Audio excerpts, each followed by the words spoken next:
Hi there.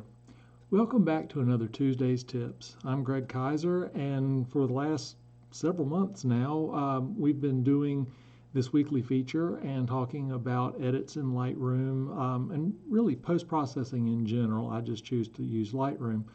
Uh, we've kind of reached a milestone now. We have finished up all of the global editing stuff that I really wanted to cover. We've talked about cloning and healing, cropping, and that sort of thing. And we've really got a good baseline now for getting a raw photo into a more or less polished view. Now, there's a whole nother level we're getting ready to get into, and that's going to be dealing with local edits.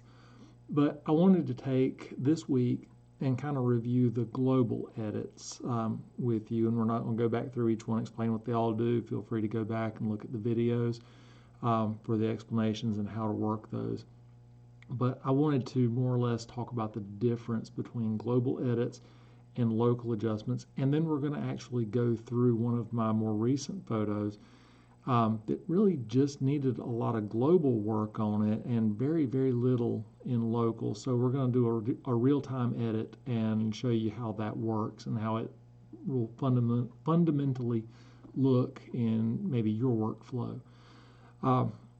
But first of all, I do want to clear up that, and I think I've mentioned this before, but I want to mention it again at this point, that global edits are edits that you apply to the entire image file, the entire picture, whether it be a color adjustment, a brightness adjustment, a contrast adjustment.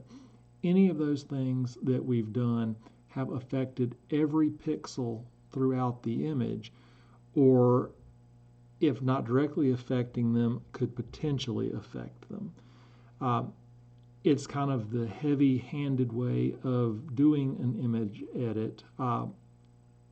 It looks at everything all together, and it's not really where the power of the editors come through. That's in local adjustments, and that's where you pick certain areas to work the different adjustments, whether it be a brightness, contrast, saturation, color, anything along those lines, textures.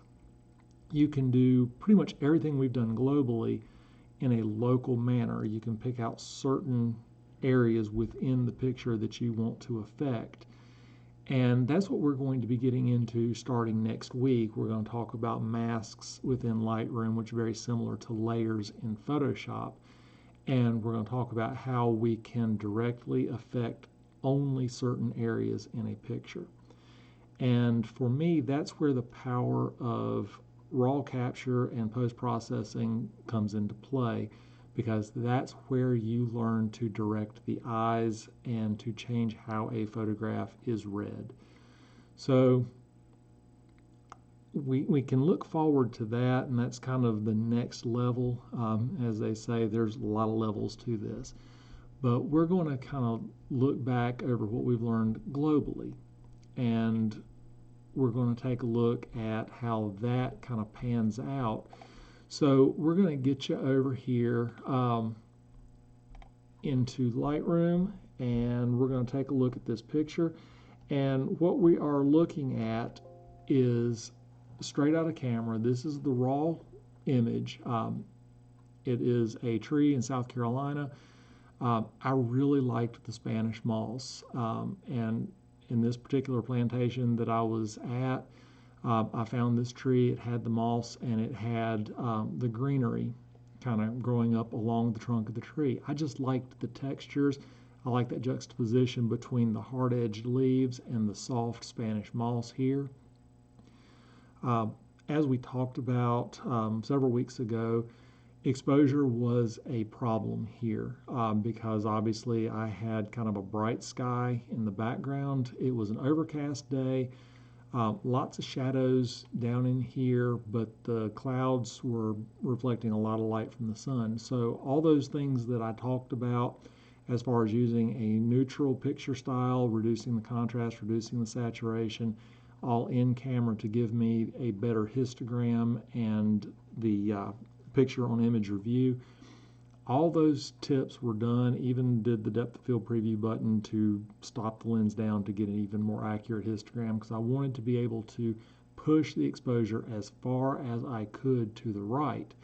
And looking up here at the histogram, again, straight out of camera, I needed a lot of detail in the shadows. So I don't have anything that's blocked up. There's no black values that are stacked up over here. I've just got it barely clipping over here on the right in the highlights.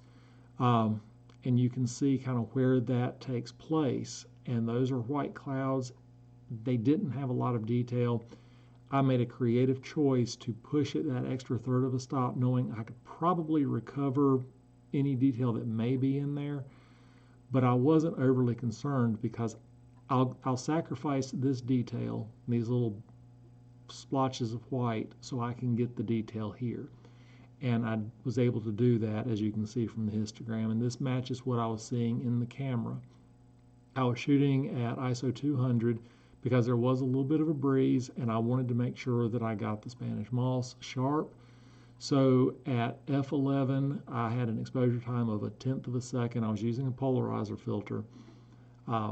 So that added a little bit of light reduction, but it helped give me a little bit more contrast in the sky. So I was able to pull some of the blue out here just to give me another color in this picture. So that's how I captured it. Now, as I've mentioned, when I load my pictures into Lightroom, they will automatically come in and go through a lens correction. We talked about that recently. I've done a virtual copy and it takes everything to 0. So we're going to remove the chromatic aberration and we're going to enable the profile corrections. And as you see, it automatically picks up that I was shooting with a Canon 2470 f2.8 Mark II, and it gives the profile to that. I didn't need to do anything beyond what Lightroom had set up, so this is how it was automatically imported. Now, one of the first things that I look at with a picture is how it reads. And I really feel like this trunk over here is important, and it kind of leads your eyes into the scene. But my eyes enter over here to the left. In Western cultures, we read a picture like we read a book, from left to right. Popular opinion is we read it from top to bottom also. I disagree with that. I think in a landscape image, we typically will read it from bottom to top because the foreground is what's closest, and we recognize these things. So in this picture, I would read from left to right, bottom to top, and that gets me all this great detail here, but then there's a disconnect and my eyes don't see this. So one of the first things that I did with this is I chose to flip this image. There's nothing in here that indicates left from right. There's no text, nothing readily identifiable that's going to say, hey, he flipped this picture. So that allows me to go up to photo and come down here, flip horizontal. And now we're reading from left to right, bottom to top. We come up this tree here, just like I want. I want to be able to see this detail. And we go up through here, but our eyes don't exit the frame because we have these strong branches coming down brighter areas here, which pull our eyes back down, and we start to see the Spanish moss. And that's what I want. This allows me to see more of the picture. We're not adding anything, we're not subtracting anything, but because of how the human eye sees, we are seeing more of the picture. So that was the first thing that I did, was to flip this horizontally. So now it reads correctly. So coming back over here to my basic tab, and I've mentioned this before, I have all of these set up in roughly the order that I prefer to edit. And it just makes things a little bit quicker, and I'm doing less hunting and pecking for things. So we're going to open up the basic tab, and just as a reminder here, we've got really nothing clipped in the shadow area. There's a couple little pixels here and there, right in here. Not worried about that. We do have a good bit of clipping in the highlights. So that's something we're going to need to deal with. But before I get into that, I want to do my normal thing. Okay, first thing I do is go to the profile. We've talked about this before. It comes in as Adobe Color, which is a good general purpose one. There are other ways that you can deal with this though. And I like to go over here to the grid and work my way down and just see. And I know from experience that Adobe Standard has less contrast built in than Adobe Color. And as I hover, you can kind of see what happens. Adobe Color kind of deepens the darks a little bit more than what I want. This lightens them. Neutral is another good choice, but for me that kind of brings in too much of the dark tones. So Adobe Standard is what I'm going to choose for kind of the contrast end, and that would be a good one. But part of what I do want to show is a lot of the greenery and the colors. So I know that landscape is going to give me more colors. I know from this histogram I have workable areas on both sides, so I don't have to worry too much about clipping at this point because I've got the material there. So we're going to go ahead and do landscape. That adds a little bit of shadow detail because that is more important to me. Look up here at the histogram and you're going to see what happens. It started out as Adobe Color. See how this dark shifts over to the left? With landscape, it brings more contrast in, but it also lifts the shadows.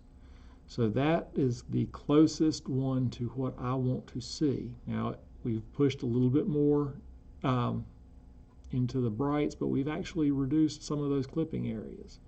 And I didn't expect that. It was just a happy accident. But this gets me closer to what I want, and it's just a profile. It's not a preset. Nothing has been changed. As you see, everything is still zeroed out. So one of the first things that I'll do is I'll look at the picture and I'll kind of think, okay, how is the color looking to me?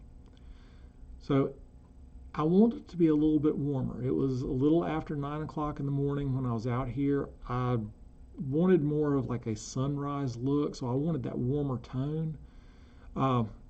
So what I ended up doing was I dialed in a little bit of warmth, and not much, just up to 6211 on the temperature, just a touch, because I want to bring some yellow out in here.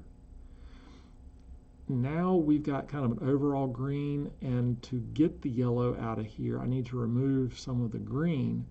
So we're going to add a little bit of tint.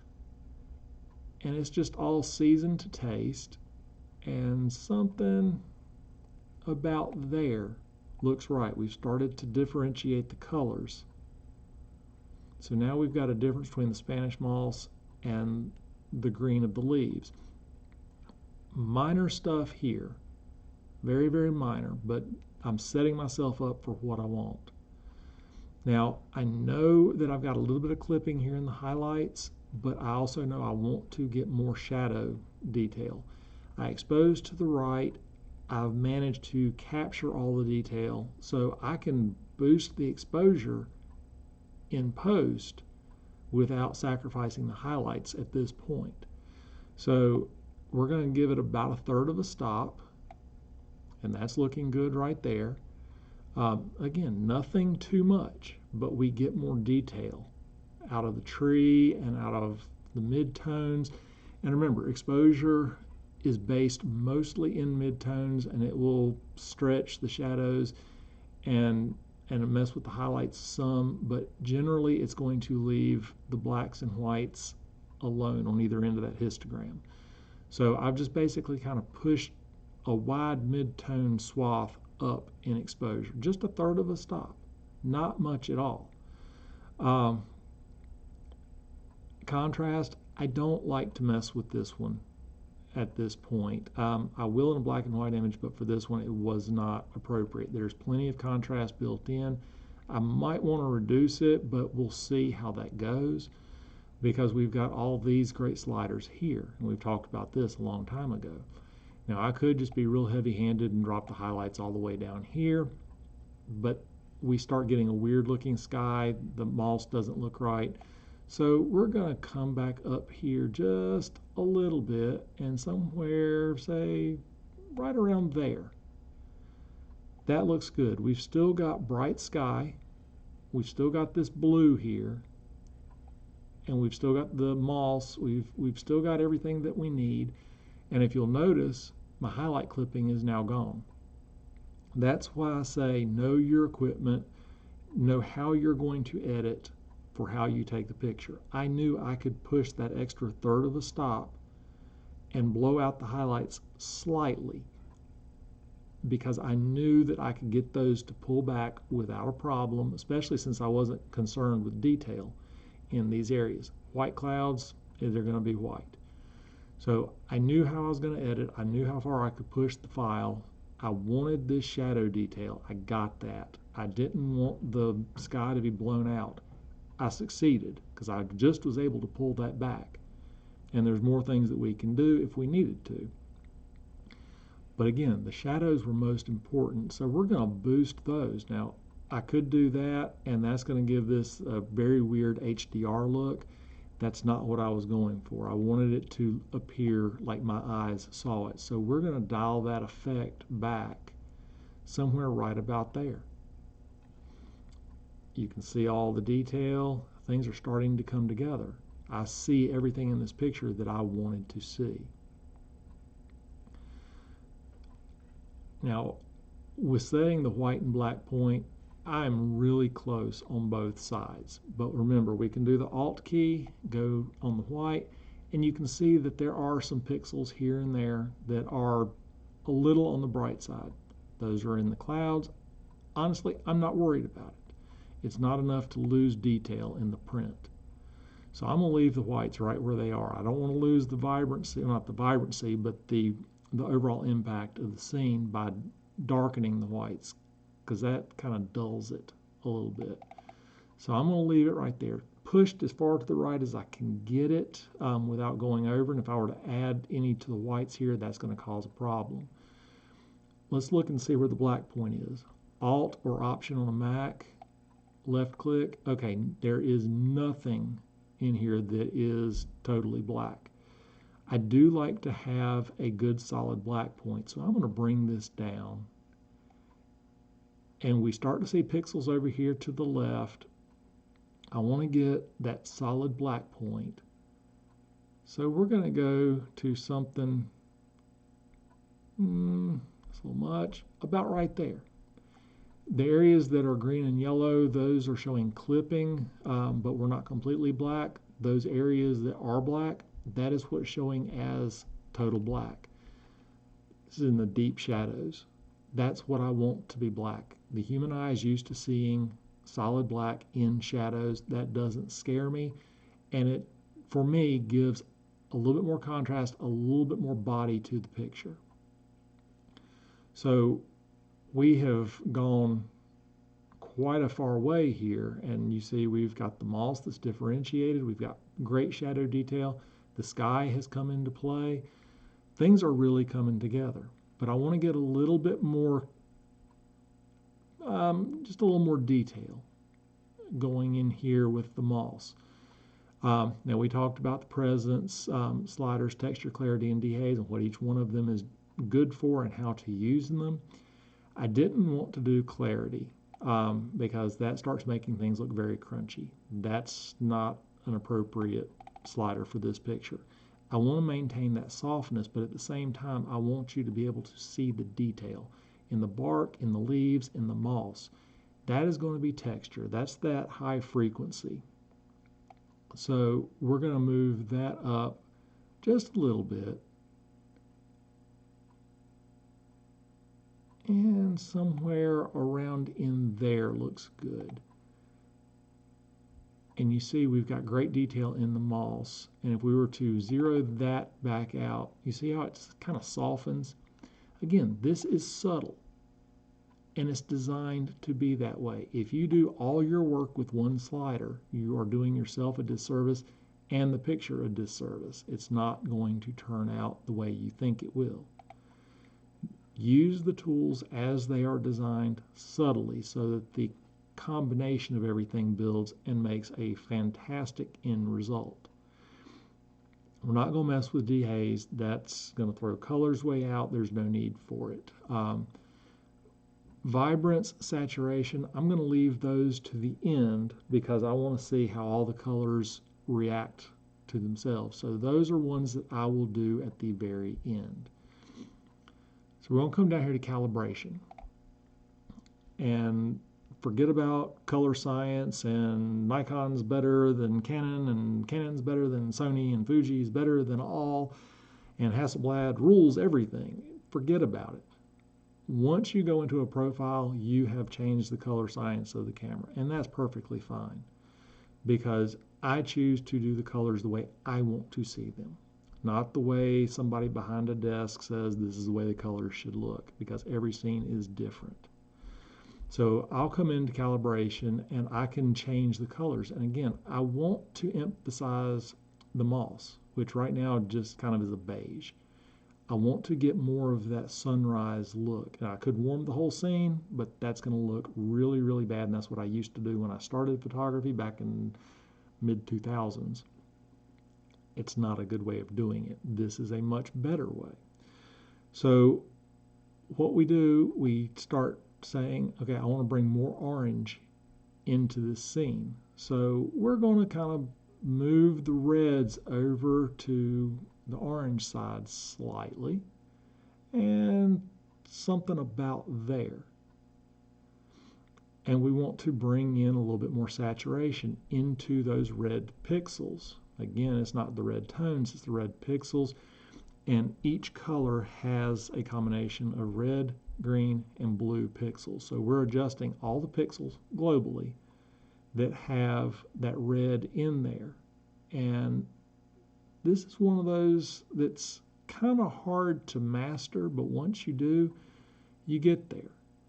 And we've got a lot more color going on with the moss. And just with that red change, if we go and click that, you see how it's kind of beige? We're getting a little bit more richness in there. Small steps. It's all about subtlety. Now, there's a lot of green in this. I don't like punchy greens most of the time, so if I do anything with this, I will typically dial it back. So we're going to make the greens a little bit more yellow, and that's going to also affect this moss and give it more of a yellow look. Don't need to do anything with saturation. The saturation levels overall in this picture are pretty good. And since green takes up a good portion of this, I don't want to mess with it too much. The blues, I need to dial the sky back a little bit. So we're going to pull the blues back to the cyans just a tad. And you know, it doesn't take much, something about right there.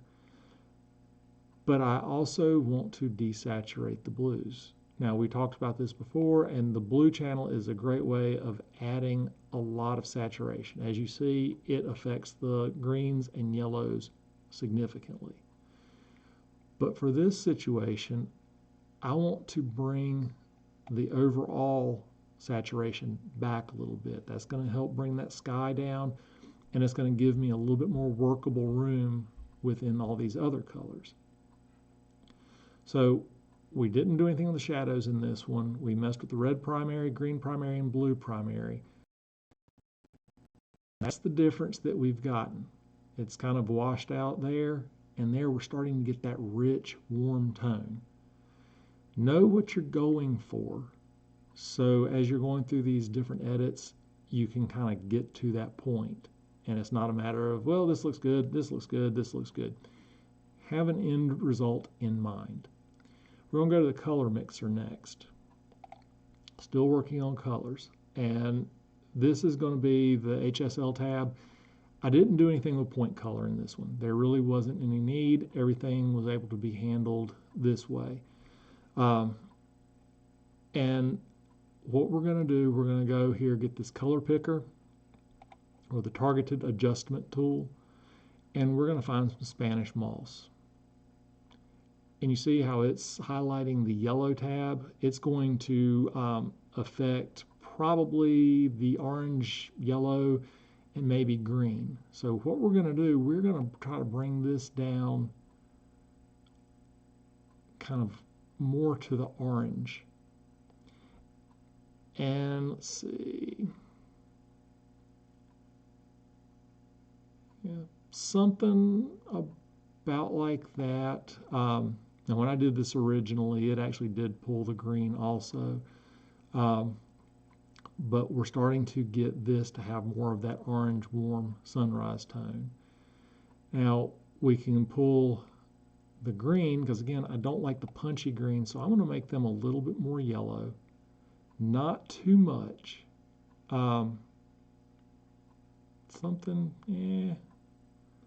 Something about there. That to me feels right. I still want this a little bit more orange, so I'm going to manually pull the oranges down. There we go. And let's get the greens, because the green and yellow are closely related. Let's get a little bit of the orange out of the greens. So my goal is I want to shift these lighter tones more orange, but I want to keep the greens more to the green and yellow. So that's looking pretty good right there. Now we'll move down to the saturation. And we're going to do kind of the same thing. I want to find my Spanish moss here, and we've got the yellow highlighted. So let's start pulling that up, and we're going to do yellow and orange here, and we're just going to kind of gradually come up until we see what's looking good. And you see we're bringing that warm tone in. So something about there, I think, looks really good. And we're really starting to see that differentiation. I want to pull the greens up just a little. Something like that. So that feels really good to me.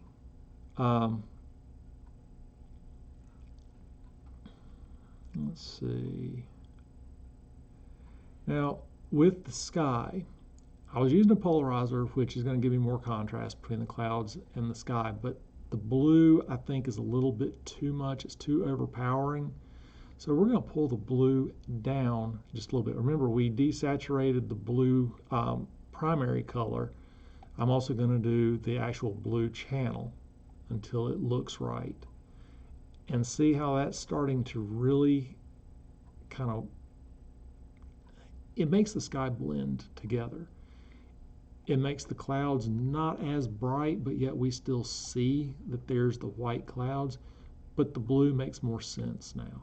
And it kind of goes through the whole sky as opposed to just being dominant up here. Having the blue appear through the whole sky helps to offset all the warm tones, brings a color balance to the scene. So the next thing we're going to do is move down here to luminance. We're going to get this color picker and go back to our Spanish moss, and we're going to bring a little bit of boost to that. You see, this time it got yellow and green. So it kind of depends on where you pick it as far as what colors are adjusted.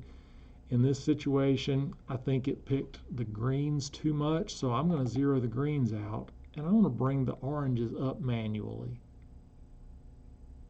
That's looking a little bit better.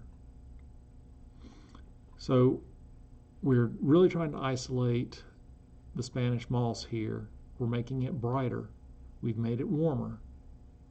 So we go up here to the eyeball, we click, that's where we started, very green.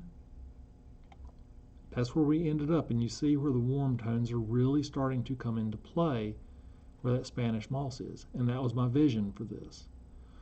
So we did stuff with a hue, saturation, and luminance, and we adjusted everything to get to our end result, but we're not there yet. Next thing I'll do is go to the tone curve, and I'll kind of go and find a point that I want to get a little darker, but not too dark. So let's see, somewhere right around in here. Let's pull that down just a little because I want to give the shadows a little bit more depth, not much. And then I've still got the same color picker. And let's see where the Spanish moss is. Right there. If you look over on the histogram to the right in the tone curve, I am working this area, and you can kind of see where it's falling on the graph. And that's a good midpoint. So I'm going to left click, I'm going to drag up. And that just gives a little bit of contrast starting here. It'll brighten the sky too. We've darkened this area and everything below it down. We've brightened this. So we've got a very shallow S-curve. Again, there was a lot of contrast already built into this picture, so I didn't need to add much. And if we go before and after, it just makes the shadows a little bit more believable, but yet we still have plenty of detail. I wanted this to be very heavily backlit. I wanted these to be the focal point as far as the brighter areas, except for the sky. So darkening this down worked fine. I've still got all this fantastic detail going up through the trunk of the tree, the bark. Everything that I need to stay there in detail is there. There wasn't enough of change in saturation for me to do anything with the saturation slider. We're going to leave that there. I didn't need to do anything with color grading. Detail was that next tab that I went to. And I ended up, let's see, focusing somewhere in here. And I took my sharpening slider and we moved it up until we started to get a little too crunchy. 71 feels good for this, and I know from experience this lens, the 2470, will handle this amount of sharpening no problem. I'm going to do a little bit of adjustment on the radius, and we do alternate or option on the Mac, and I'm going to bring that down just a little bit, just to refine those edges. So something like that, and you can see what is being affected. Same thing with our detail slider. Alt or option, and I want detail, so somewhere right about in here looks good to me. So now the sharpening is applied throughout the image. We've established our edges, but I don't need sharpening applied in the deep shadows. I don't need it up here in the sky, so we're going to mask it. Again, Alt or Option, and then we are going to bring up the mask. And remember, what's white is getting the effect applied. What is black is masked out. So we are effectively getting rid of the shadows and the darker areas of the tree. I don't need a whole lot there. I'm just looking for edge sharpness. So I can make out where the Spanish moss is, I can make out the bark, I can make out the edges of the leaves. This is where I want this masked. And what is white is being sharpened. What is black is not being sharpened. So I'm happy there. Now, I'd already looked at this as far as noise. It was shot at ISO 200. There really is no noise to be had, and zooming in on a dark area, even after processing, I mean, there's nothing. I am not concerned at all about noise in this image. It is clean as a whistle, so I'm happy with that. We start to get into closing the image in at this point, and we can do this globally, and this was one of the last things we talked about, going into the Effects tab, and we can do a vignette. Now, the lens correction removed the natural vignette from the lens, and I prefer to go in and add a vignette in post because I have a little bit more control over it.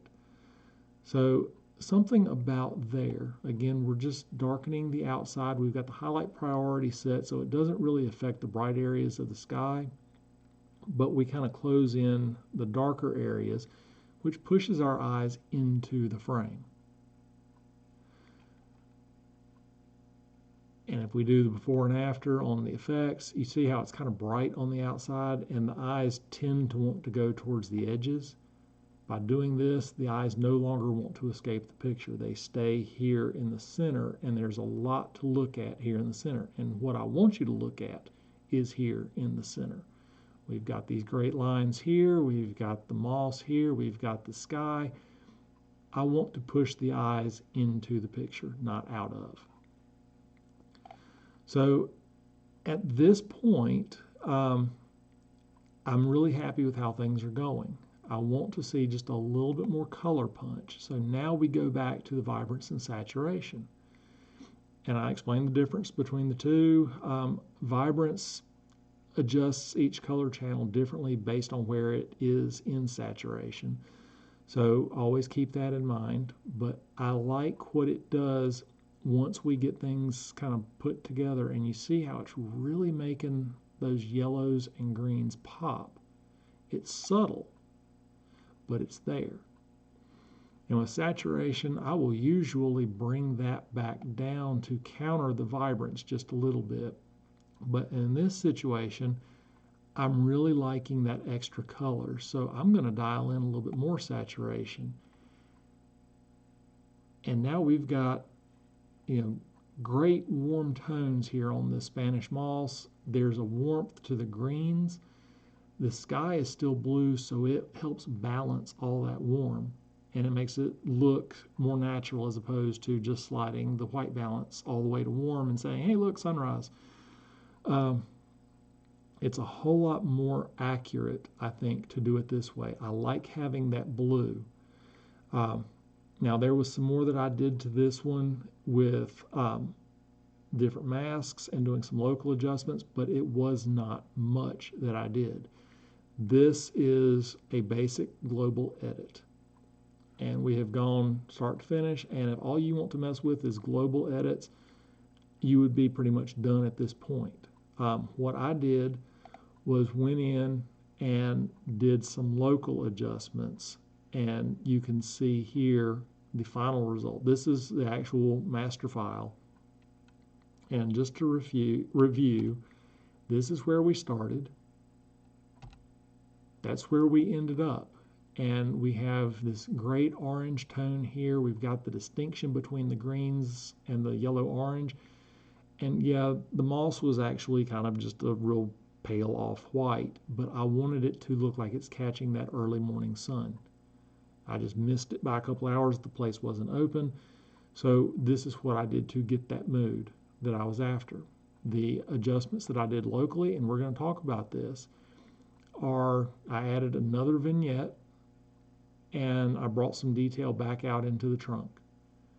But we're going to talk about that at another time. I don't want to confuse the issue, so don't worry about that. We've also talked about cropping. This one's horizontal. I had no problem with doing it as a 3:2 aspect ratio. I framed it in camera the way that I wanted it. There was no need to do any cropping. If there was, we've talked about cropping. There was nothing that I needed to remove. So I don't need to worry about the healing, cloning, or the content aware remove, or AI anything. Everything I wanted to remove from this picture, I did by camera position. Saves me a lot of time in post and makes for a more compelling image because you don't have to worry about, can I remove that and make it look seamless? It's just already removed by nature because I didn't photograph it in the first place.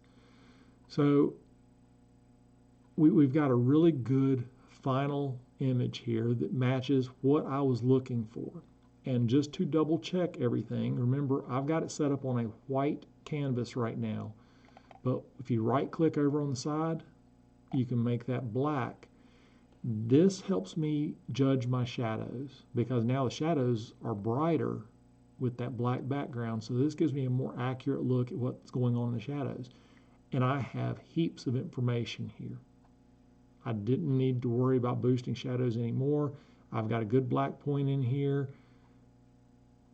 You can see all in those deep shadows where the blue is, that's where my absolute black is. We've got a lot of detail throughout.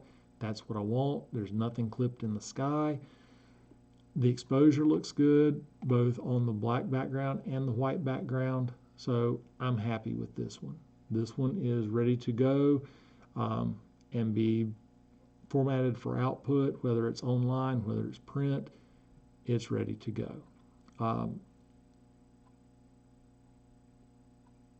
Let's see.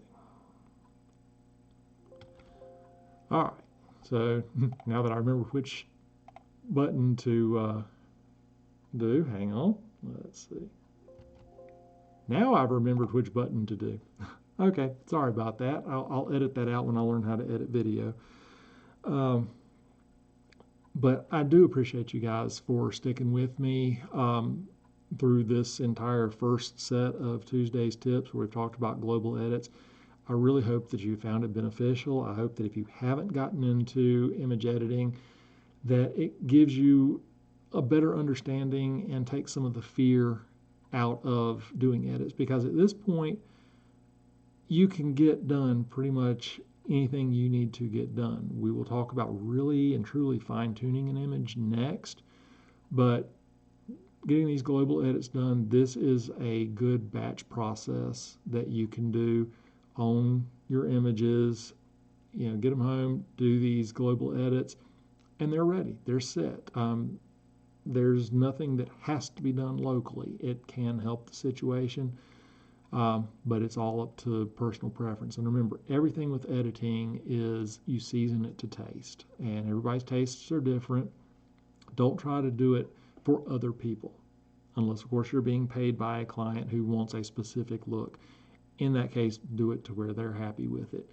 But generally speaking, edits are as personal as what you take pictures of and how you take the picture. Do it so it feels right to you and it looks right for your scene and how you remembered seeing it. And be honest with yourself and take time with this. We just went through this edit and it took however long it did. Of course, I was explaining as I went, which takes a little bit of extra time. But hopefully the explanations are beneficial and help you understand kind of why I'm doing what I'm doing. We'll be back next week, and we're going to start looking at masking, and I'm probably going to do a real quick overview of what masking is and what local edits can do and that sort of thing. So it'll be kind of an introduction, kind of like this was a conclusion to that first set. If you're having difficulties with image editing or photography in general and you need that extra help, I do offer mentorships in addition to workshops throughout the year. And I'll leave links to my mentorships down in the description. But I can do Lightroom mentorships very easily online virtually, so you don't have to be in my area. We can schedule a time that is convenient for you, and we can go through whatever you're needing to look into with editing. I'm happy to do that. I've got several clients that I do that with. When workshops appear, keep an eye on the website. If you're in the area of, foothills of North Carolina mountains, then you could join me for a workshop and we can kind of work through a lot of the capture elements together. Of course, I can do that mentorship wise also if you're somewhat local. I just really appreciate everybody that has commented, who's hit that like button, and if you haven't already, do subscribe to this channel. I'm hoping to bring lots of great content, and we'll probably be bringing in some more different types of content as I get a little bit more comfortable with the videoing stuff. Just subscribe, like, leave me a comment. Let me know if there's something that you need more clarification on, or if there's something that you would like me to cover that I haven't covered yet, and I'm happy to do that. But until that point, and until I see you again next week, I hope you guys are all doing well and have a great week ahead. Happy shooting, happy editing, and we're going to see you back here in a week.